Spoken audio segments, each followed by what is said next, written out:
HighBridge, a division of Recorded Books, presents An American Marriage, a novel, by Tayari Jones, read by Crisden and Eisa Davis.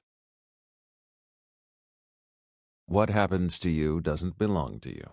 Only half concerns you. It's not yours only.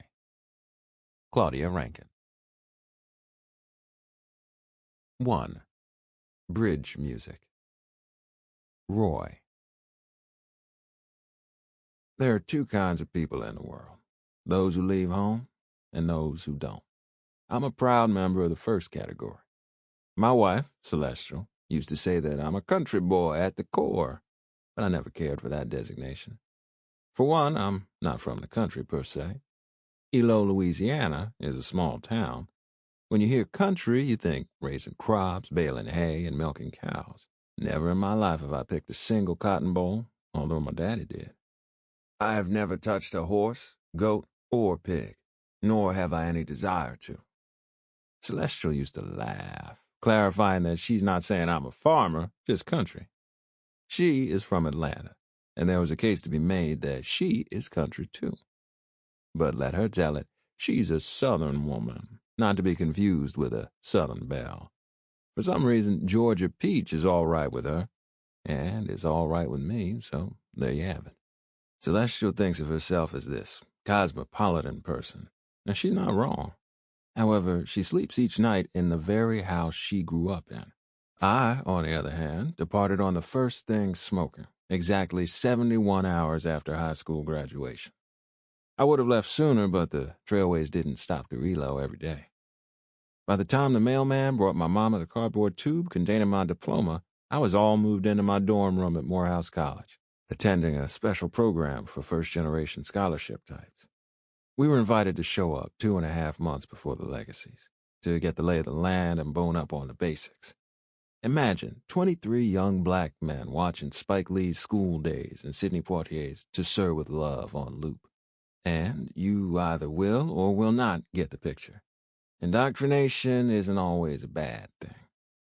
All my life, I have been helped by leg-up programs. Head Start when I was 5 and Upward Bound all the way through.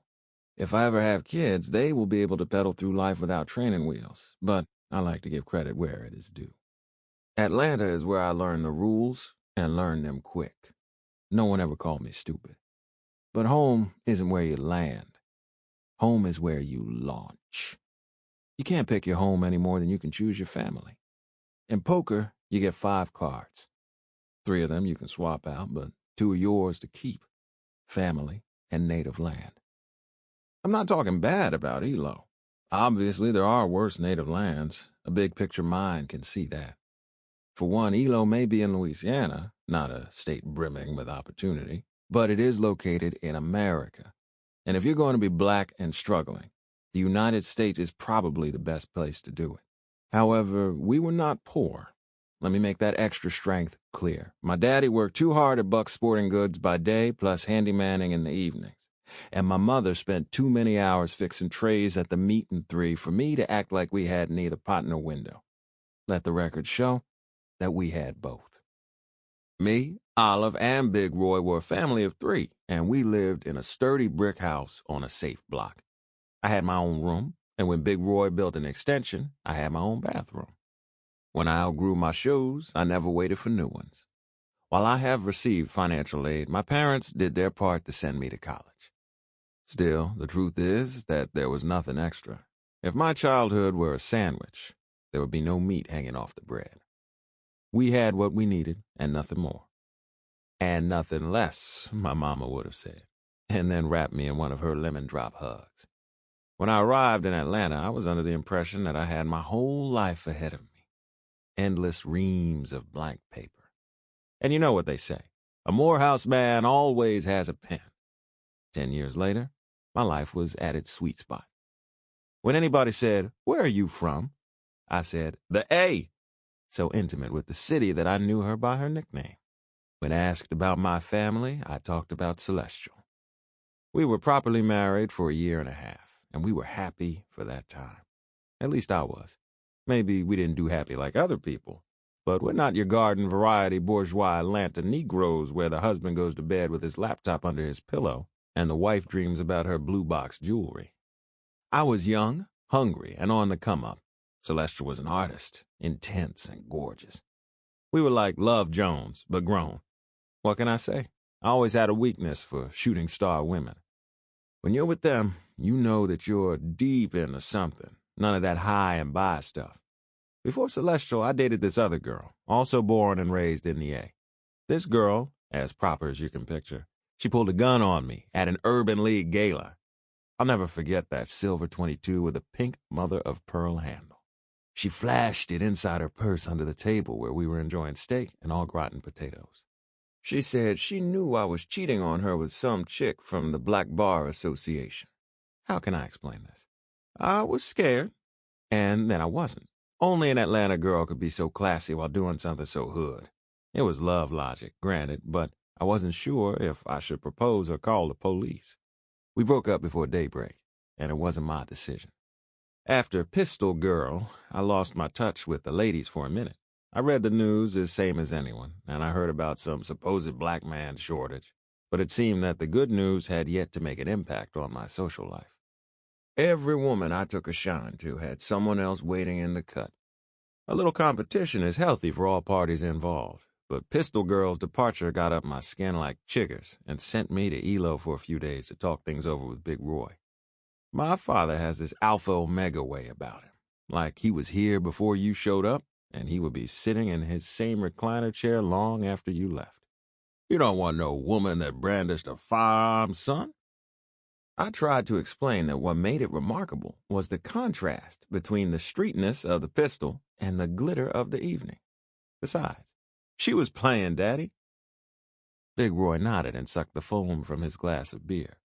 If that's how she plays, what's going to happen when she gets mad? From the kitchen, as though speaking through a translator, my mother called. Ask him who she is with now. She might be crazy, but she's not crazy. Nobody would dismiss Little Roy without somebody on the back bench. Big Roy asked, Your mother wants to know who she is with now. Like we weren't all speaking English. Some attorney dude, not like Perry Mason. Contracts, a paperwork sort of person. Aren't you a paperwork person? Big Roy asked.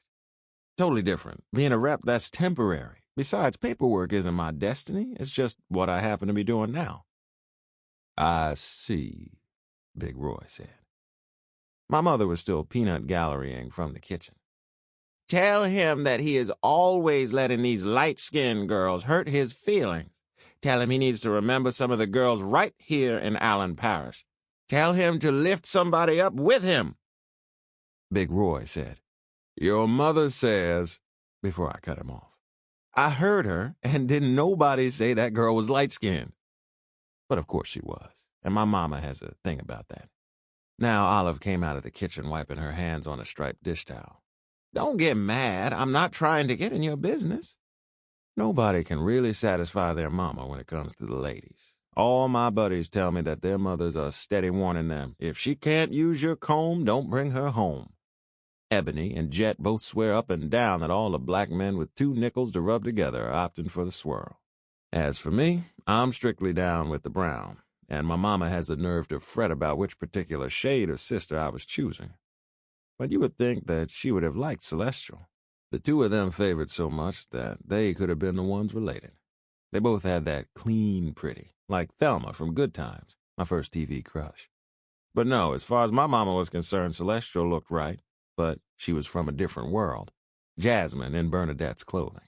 Big Roy, on the other hand, was so taken by Celestial that he would have married her if I didn't. None of this scored any points with Olive. There is only one thing that will win me any ground with your mother, Celestial once said. And what might that be? A baby, she said with a sigh. Whenever I see her, she looks me up and down like I might be holding her grandbabies hostage in my body. You exaggerate. But the truth was, I knew where my mother was coming from. After a year, I was ready to get this show on the road, creating a new generation with an updated set of rules and regulations. Not that there was anything wrong with the way either one of us was brought up, but still, the world is changing. so the way you bring up kids had to change too. Part of my plan was to never one time mention picking cotton. My parents always talked about either real cotton or the idea of it. White people say it beats digging a ditch. Black people say it beats picking cotton. I'm not going to remind my kids that somebody died in order for me to do everyday things. I don't want Roy the Third sitting up in the movie theater trying to watch Star Wars or what have you, and be thinking about the fact that sitting down eating some popcorn is a right that cost somebody his life. None of that. Or maybe not much of that. We'll have to get the recipe right. Now Celestial promises that she will never say that they have to be twice as good to get half as much. Even if it's true, she said. What kind of thing is that to say to a 5-year-old? She was the perfect balance in a woman. Not a button-down corporate type, but she wore her pedigree like the gloss on a patent leather shoe. In addition, she popped like an artist without veering into crazy.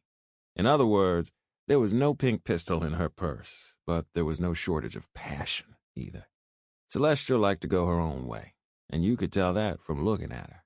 She was tall, 5'9", flat-footed, taller than her own father. I know that height is the luck of the draw, but it felt like she chose all that altitude. Her hair, big and wild, put her a smidge over my head.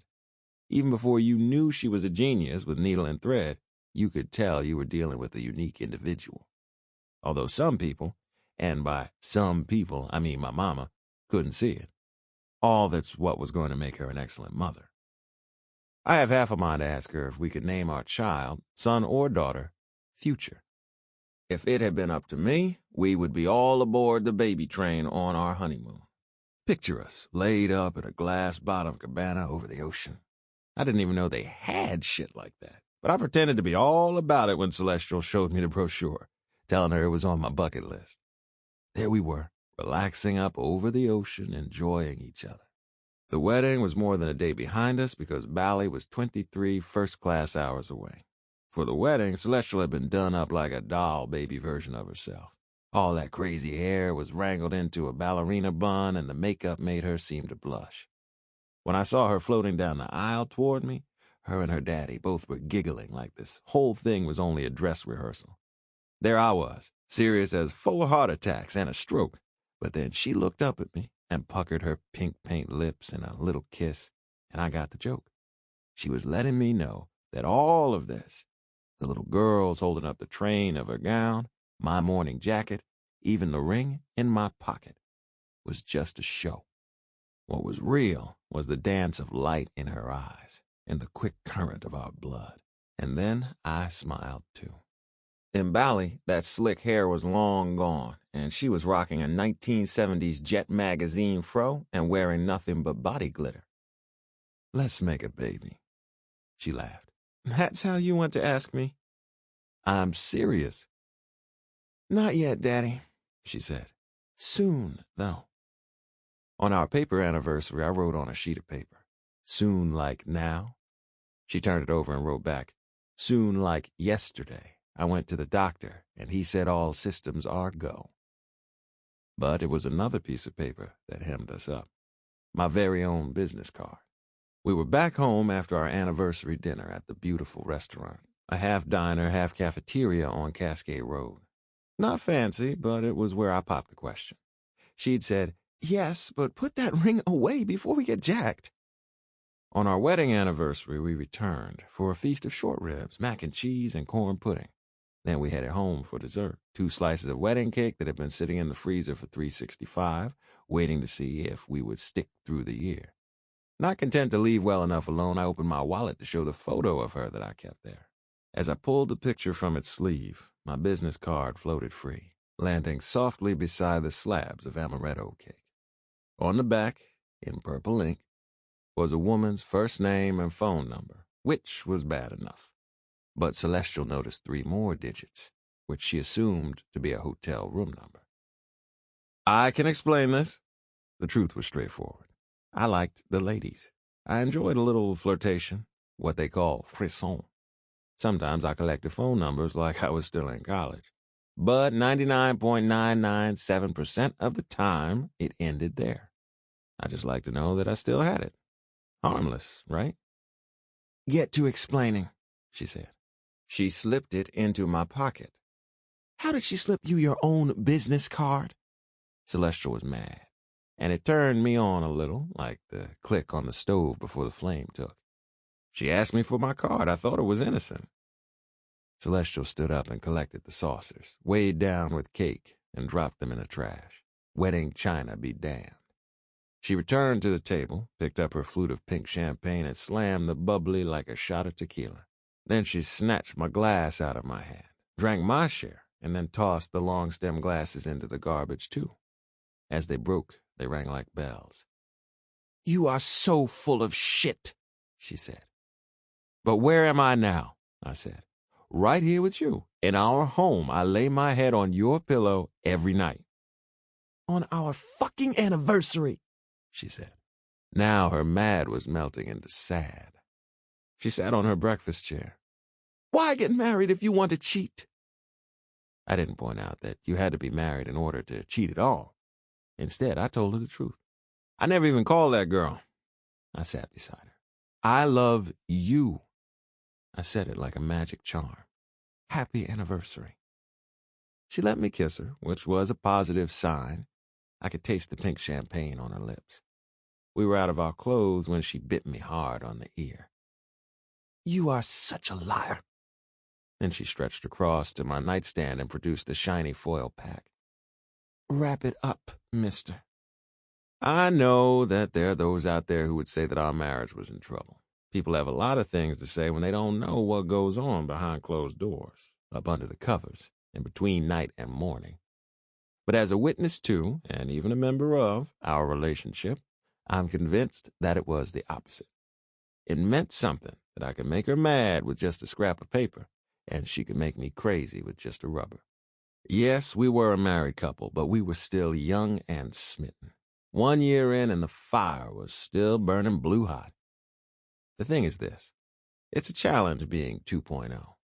On paper, we're a different world. Where are they now? Whitley and Dwayne all grown up. But Celestial and me are something Hollywood never imagined.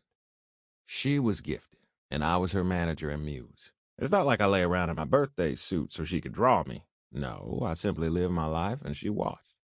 When we were engaged, she won a competition for a glass sculpture she created. From a distance, it looked to be a shooter marble. But when you got up close and looked from the right angle, you could make out the lines of my profile swirled inside. Somebody offered her $5,000 for it, but she wouldn't part with it. This isn't what happens when a marriage is in danger. She did for me, and I did for her in return. Back in the day, when you worked so your wife didn't have to, they called that sitting your woman down. It was a goal of Big Roy's to sit Olive down, but it never quite worked out. In his honor, and maybe for my own, I worked all day so Celestial could stay home making dolls, her primary art medium. I'm into the museum-quality marbles and the delicate line drawings, but the dolls were something that an ordinary person could get behind. My vision was a line of cloth dolls that we were going to sell wholesale. You could display them on a shelf or hug the stuffing out of them. There would still be the high-end custom jobs and art pieces. Those could fetch 5 figures easy. But the everyday dolls were going to make her mark, I told her. And you see, I turned out to be right. I know that all of this is water under the bridge and not a sweet little creek either. But to be fair, I have to tell this whole story. We were married only a year and some change, but it was a good year. Even she would have to admit that. A meteor crashed our life on Labor Day weekend when we went to Elo to visit my parents. We traveled by car because I liked a road trip. Planes I associated with my job. Back then, I was a rep for a textbook company, specializing in math books, even though my way with numbers ended with my 12 times tables. I was successful at my gig because I knew how to sell things. The week before, I closed a nice adoption at my alma mater, and I was in the running for one at Georgia State. It didn't make me a mogul, but I was looking forward to a bonus hefty enough to start talking about buying a new house. Nothing was wrong with our current abode, a solid ranch house on a quiet street. It's just that it was a wedding gift from her parents, her childhood home deeded over to their only daughter, and only to her. It was like white people do, a leg up, American style. But I kind of wanted to hang my hat on a peg with my own name on it. This was on my mind, but not on my spirit as we drove up I-10 on our way to Elo. We settled down after our anniversary skirmish, and we were back in rhythm with each other. Old-school hip-hop thumped from the stereo of our Honda Accord, a family kind of car with 2 empty seats in the back. 6 hours in, I clicked on the blinker at exit 163. As we merged onto a 2-lane highway, I felt a change in Celestial. Her shoulders rode a little higher, and she nibbled on the ends of her hair. "What's wrong?" I asked, turning down the volume of the greatest hip-hop album in history. "Just nervous." "About what?" "You ever have a feeling like maybe you left the stove on?" I returned the volume on the stereo to somewhere between thumping and bumping. "Call your boy Andre, then." Celestial fumbled with the seatbelt like it was rubbing her neck the wrong way. "I always get like this around your parents. Self-conscious, you know?" "My folks?" Olive and Big Roy are the most down-to-earth people in the history of ever. Celestial's folks, on the other hand, were not what you would call approachable. Her father was a little dude, 3 apples tall, with this immense Frederick Douglass fro, complete with side part. And to top it off, he is some sort of genius inventor. Her mother worked in education, not as a teacher or a principal, but as an assistant superintendent to the whole school system. And did I mention that her dad hit pay dirt about 10 or 12 years ago, inventing a compound that prevents orange juice from separating so fast? He sold that sucker to Minute Maid, and ever since, they have been splashing around naked in a bathtub full of money. Her mama and daddy, now that's a hard room. Next to them, Olive and Big Roy are cake. "You know my folks love you," I said. "They love you." "And I love you, so they love you. It's basic math." Celestial looked out the window as the skinny pine trees whipped by. "I don't feel good about this, Roy. Let's go home." My wife has a flair for the dramatic. Still, there was a little hitch in her words that I can only describe as fear. "What is it?" "I don't know," she said, "but let's go back." "What would I tell my mother? You know she has dinner cooking at full tilt by now." "Blame it on me," Celestial said. "Tell her everything's my fault." Looking back on it, it's like watching a horror flick and wondering why the characters are so determined to ignore the danger signs. When a spectral voice says, "Get out," you should do it. But in real life, you don't know that you're in a scary movie. You think your wife is being overly emotional. You quietly hope that it's because she's pregnant, because a baby is what you need to lock this thing in and throw away the key. When we arrived at my parents' home, Olive was waiting on the front porch.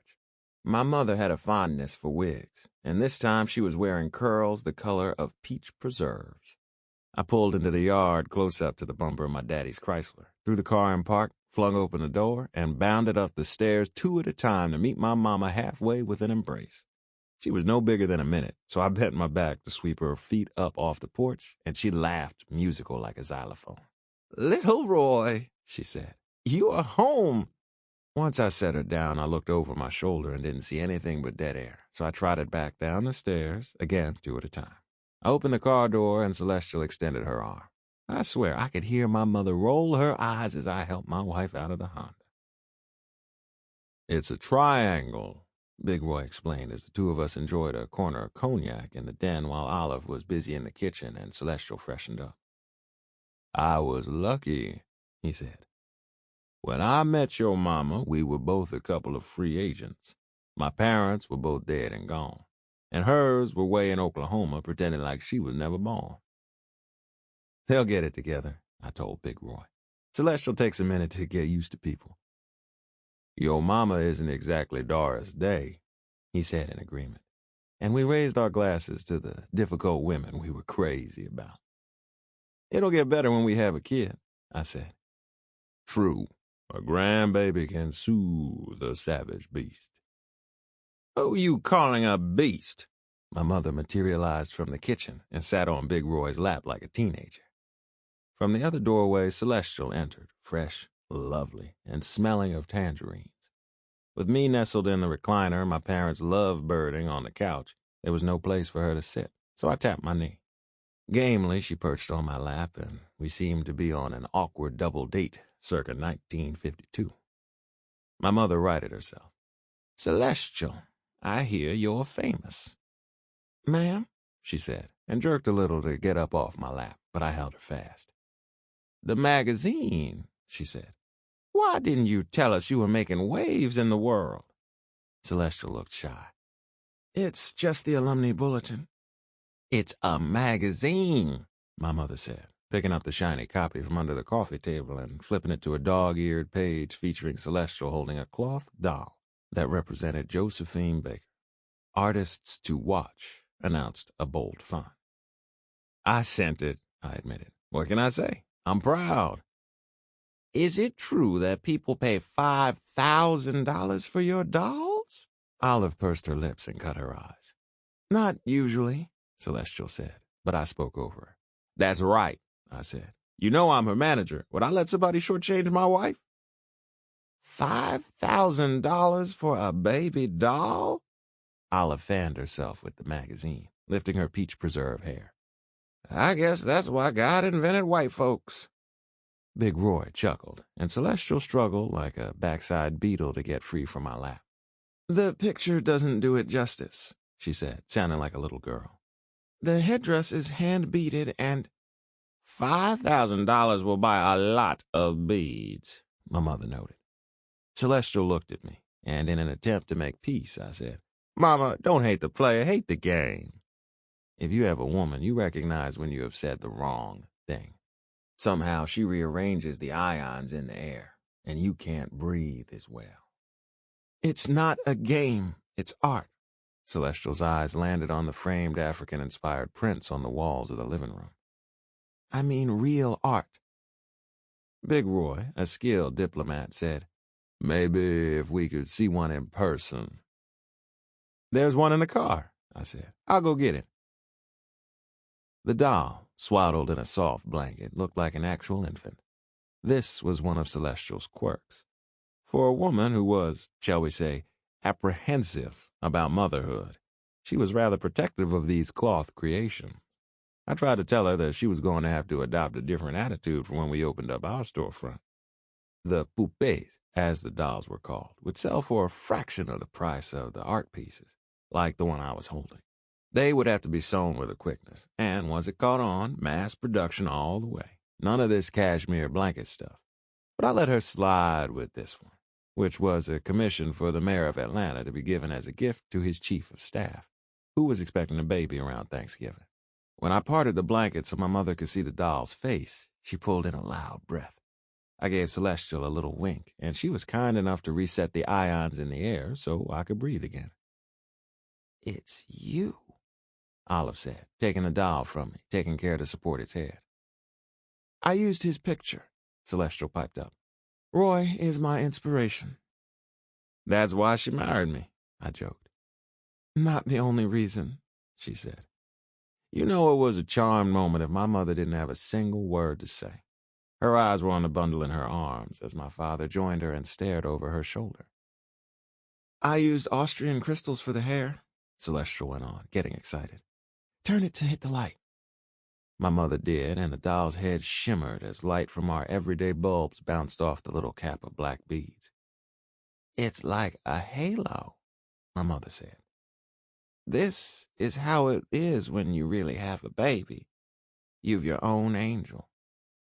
Now my mother moved to the couch and laid the doll on a cushion. It was a trippy experience because the doll really did favor me, or at least my baby pictures. It was like staring into an enchanted mirror. In Olive, I could see the 16-year-old she had been, a mother way too soon, but as tender as springtime. "I could buy this from you?" "No, Mama," I said, pride barreling up from my chest. "That's a special commission. $10K, quick and dirty, brokered by yours truly." "Of course," she said, folding the blanket over the doll like a shroud. "What do I need a doll for, old lady like me?" "You can have it," Celestial said. I gave her the look that she calls my Gary Coleman expression. The contract specified delivery by the end of the month. The deadline was more than firm. It was black ink notarized in triplicate. There was no CPT proviso. Without even looking at me, Celestial said, "I can make another one." Olive said, "No, I don't want to set you back. It's just that he's so much like little Roy." I reached to take the doll from her, but my mother wasn't exactly releasing it, and Celestial wasn't exactly making it easy. She's a sucker for anybody. Sample complete. Ready to continue?